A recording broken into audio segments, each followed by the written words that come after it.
Bonjour à tous, bienvenue sur Novac TV, le média de l'innovation en Nouvelle-Aquitaine. Nous poursuivons notre débat sur la médecine de demain, prévenir plutôt que guérir. Deuxième partie, quelles solutions et quel avenir peut-on imaginer dans ce domaine? Nos invités sont toujours là. Pauline Dorgeval, cofondatrice et présidente du site deuxièmeavis.fr. Bonjour. Nathalie Quenel-Thueux, médecin oncologue à l'Institut Bergonié de Bordeaux et initiatrice du dispositif IDOM Santé que vous nous avez expliqué en première partie. Bonjour. Pauline Dorgeval, par votre site internet, vous partagez des données de santé qui sont très personnelles. Ça représente un vrai trésor pour des grands groupes tels que Google. Comment faire pour rassurer justement les personnes qui font appel à vos services? Alors déjà, le site est totalement sécurisé. Nous, on est un des pionniers en télémédecine, donc on a dû obtenir une autorisation de la CNIL conventionnée avec une ARS, et donc on a même été audité. Donc j'ai envie de dire, la sécurité fait vraiment partie de l'ADN de notre service, et aucune donnée sont évidemment transmises à l'extérieur. Ou alors de façon totalement agrégée à partir d'un certain volume. Enfin, voilà, Vous sentez qu'ils rôdent, ces grands groupes autour de vous, vous avez Objectivement non, c'est vraiment pas du tout notre modèle. Il y a beaucoup de sites internet ou d'applications dont c'est le modèle, d'être payé par des labos. Nous, ça n'a jamais été notre modèle et ça ne le sera jamais. Donc, moi, c'est très clair. Docteur Quenel-Thueux, pour vous, pour l'expérience de téléconsultation que vous avez menée à petite échelle sur une quinzaine de patients, est-ce qu'elle peut être faite sur une plus grande échelle, justement ? Oui, tout à fait. Juste, je voulais dire que par rapport à ce qu'a dit le docteur Grunfeld, je partage complètement ce qui vient d'être dit par rapport à la santé. C'est pas mon projet là, la santé humaine et la santé de l'environnement. C'est un thème qui me tient beaucoup à cœur. D'ailleurs, dans tous les projets de recherche, on regarde toujours l'impact humain et l'impact écologique pour la planète. C'était juste une petite parenthèse, mais qui est très importante pour moi. Alors, en fait, il faut savoir que c'était un projet de recherche sur, en effet, 15 patientes atteintes de cancer du sein, habitant loin, métastatique, plutôt en maladie évoluée, habitant loin du centre de Bordeaux, dans les Landes, dans des régions rurales, isolées. On a retenu donc toutes patientes âgées, ça allait de 32 à 82 ans, y compris les patientes qui n'avaient pas jamais touché, comme je vous disais, d'un ordinateur, qui ne savaient pas se servir d'Internet.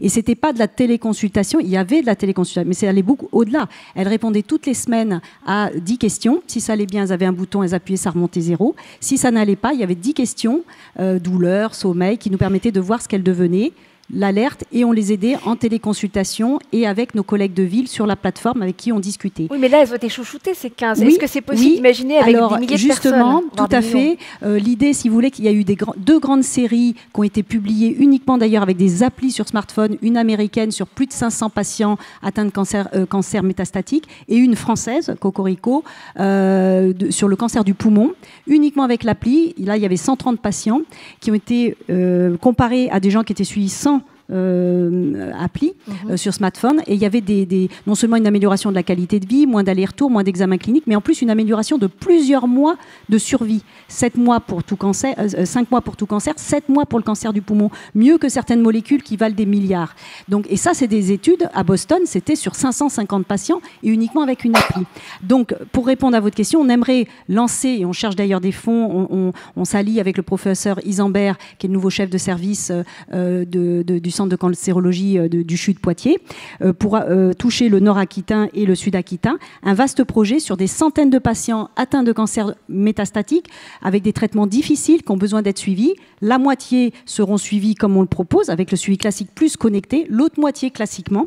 Et on veut vérifier que ce suivi complet, c'est pas que de la téléconsultation. On suit avec des applis. S'il y a un souci, on a la téléconsultation, on contacte. Maintenant, la plateforme, elle est valable sur toute la Nouvelle-Aquitaine, pas qu'au Globule, à Poitiers comme à Bordeaux, comme partout. Et on veut vérifier que ce processus de parcours de soins, c'est pas que de la téléconsultation. Là, on fait un maillage autour du patient, de nos patients, avec les collègues de ville, et bien qu'on gagne en qualité de vie, je le dis, mais même en survie.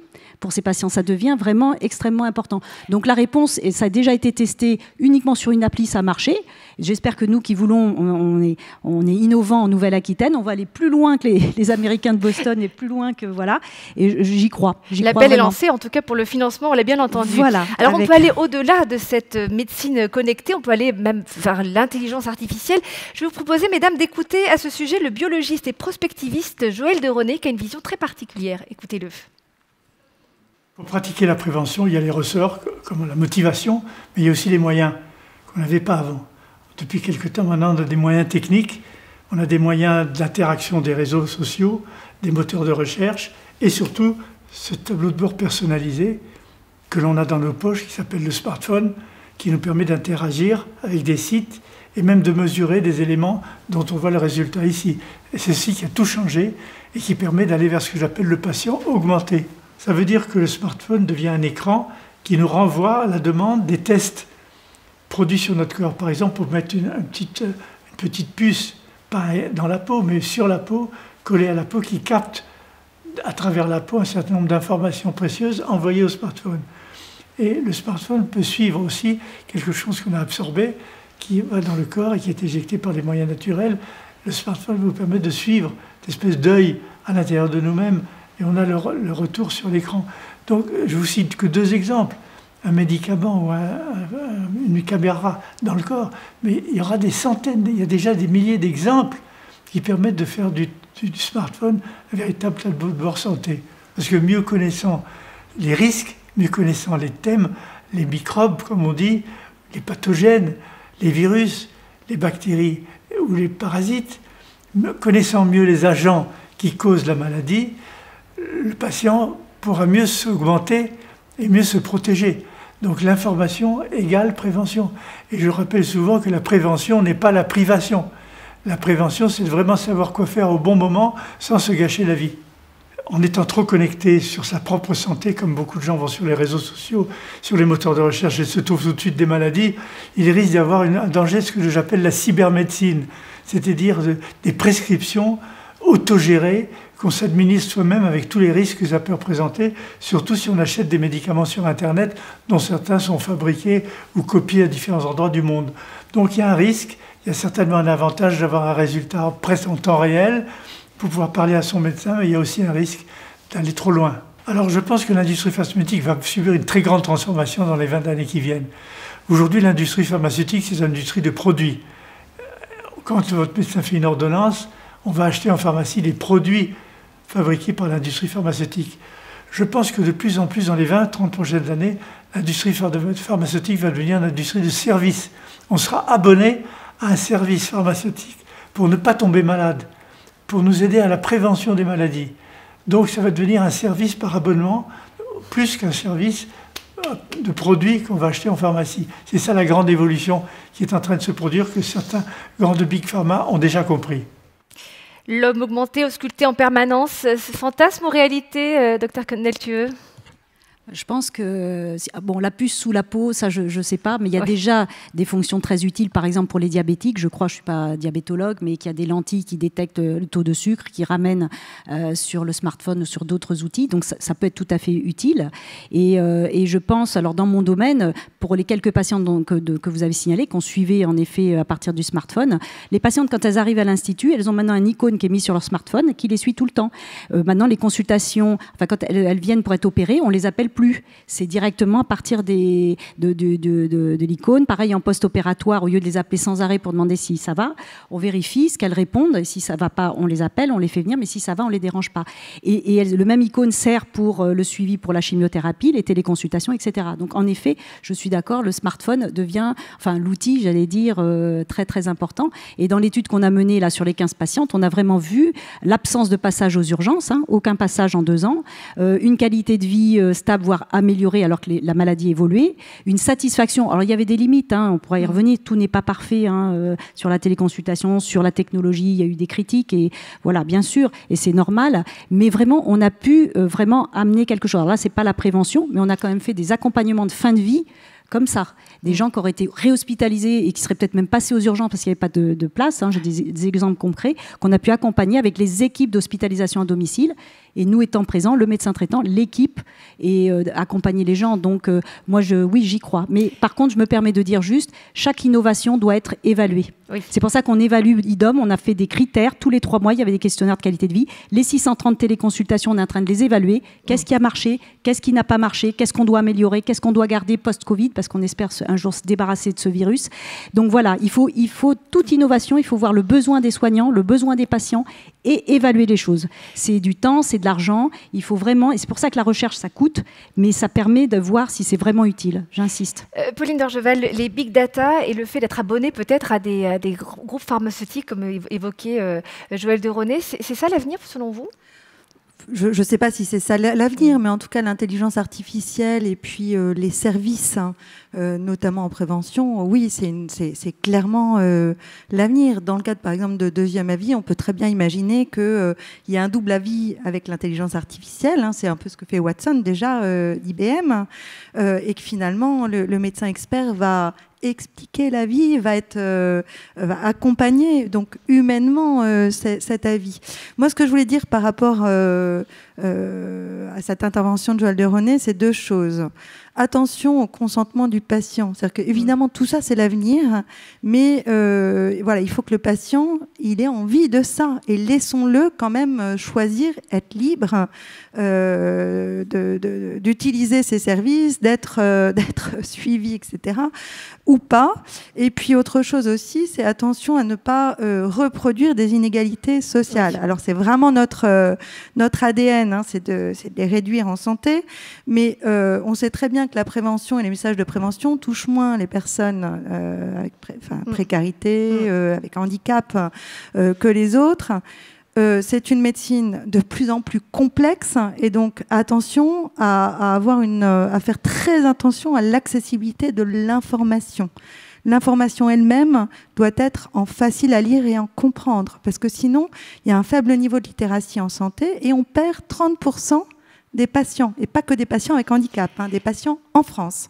Voilà, donc oui, c'est l'avenir, mais attention à certains points. Docteur Quenel, tout à l'heure, vous disiez qu'il fallait de l'argent, forcément, pour ces recherches. Est-ce que pour l'avenir, alors l'argent n'est pas infini, est-ce qu'il faut davantage axer sur le curatif ou bien sur la notion de prendre soin? C'est la différence pour les anglo-saxons de to care et to cure.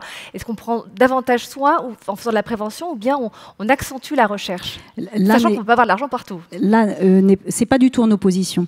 On parlait de prévention, je voulais revenir sur un point que j'ai pas développé. Actuellement, on fait en ligne beaucoup aussi de propositions de recherche. Par exemple, quand je reçois une patiente, je lui demande tous ses antécédents familiaux et de cancer. Et s'il y a un risque de mutation génétique, on propose une recherche de mutation. Voilà. Et en fait, il y a tellement de gens maintenant qui demandent cette recherche de mutation génétique que ça, j'allais dire, il y a un engorgement dans les services, en particulier pour les oncogénéticiens. Et donc, ça a été délégué à partir de questionnaires, mais toujours avec l'accord des patients. Pour toutes les études qu'on a menées, il y avait toujours même un accord oral et écrit, c'est important, où on pose un certain nombre de questions, ça revient, et ensuite les gens sont vus pour être détectés s'il y a une mutation. Et pour la prévention, c'est très important parce que depuis qu'on recherche, le pourcentage va en augmentant très nettement sur les mutations génétiques. Je prends la mutation classique, BRCA1, BRCA2, risque de cancer du sein et de l'ovaire. Depuis qu'on fait cette recherche et qui est retrouvée, avant on est parti de 5%, maintenant c'est plus de 10, 15, on monte parce qu'on fait plein d'autres recherches, d'autres gènes. Ma collègue qui s'occupe des cancers de l'ovaire spécifiquement voit moins de cancers de l'ovaire. Donc ça, c'est parce qu'on intervient avant que le cancer de l'ovaire apparaisse. Donc ça montre bien que c'est pas opposé du tout, la prévention et le soin. Et la recherche, oui, ça coûte, pour répondre à votre question, ça coûte, mais quand vous allez payer, tout le monde vient avec plein d'innovations, sans forcément que ça soit, si vous voulez, étudié. Ça coûte de l'argent d'utiliser 12 outils. Donc c'est comme un médicament, c'est comme un dispositif médical. Est-ce que c'est utile? Est-ce que c'est pas délétère? Il faut peut-être l'évaluer quand même. Combien ça va coûter? Et si nous, dans le IDOM 2 qu'on veut faire avec le professeur Isambert, on va évaluer le côté patient, bien sûr, le côté soignant, pour les urgentistes, absence de passage aux urgences pour nous soignants, le côté médico-économique, qu'est-ce qu'on gagne? Parce que les transports médicalisés, ça vaut une fortune.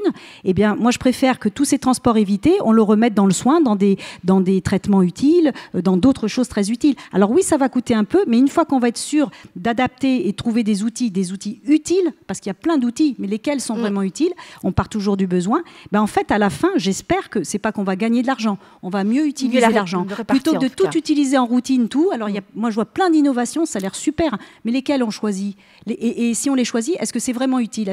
Il faut quand même évaluer les choses. Il n'y a pas assez, je trouve, d'évaluation. Le message est très clair. Merci beaucoup. Il est temps de conclure cette table ronde. Merci Pauline d'Orgeval et merci Dr Connel-Thueux d'avoir participé à ce temps d'échange. On se retrouve bientôt sur Novac TV.